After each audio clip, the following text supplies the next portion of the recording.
We're back now with developing news from Washington, where the House is getting ready to vote on a war powers resolution. This is live inside House chambers. If passed, the resolution will limit President Trump's military action regarding Iran. The vote comes after Iran fired more than a dozen missiles at Iraqi bases housing U.S. troops.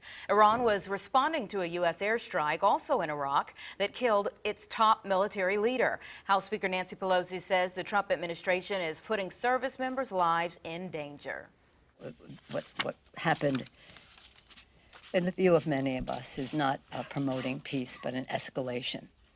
Not that we have any confidence in the goodness or the good intentions of Iran.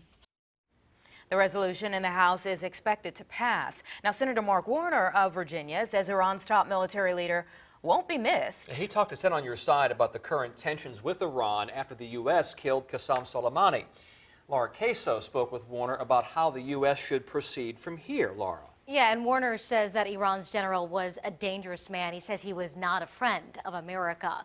But he says it is important that the United States is strong and also smart when dealing with Iran.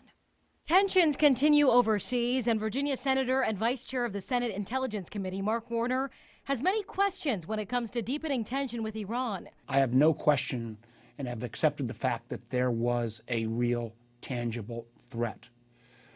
There still remains questions whether that threat was imminent enough to take this specific action. Taking out General Soleimani, he says, is one of the most significant foreign policy our country has taken in decades.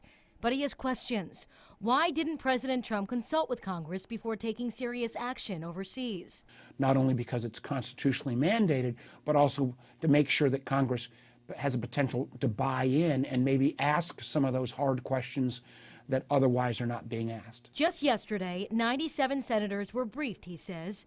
Warner says 15 of his colleagues were able to ask questions. I hope the administration would do a better job of leaning forward and providing as much information as possible, because since there was no pre-consultation and this is all being done after the fact, you've got a lot of members, Democrats and Republicans alike, that were not convinced by yesterday's briefing.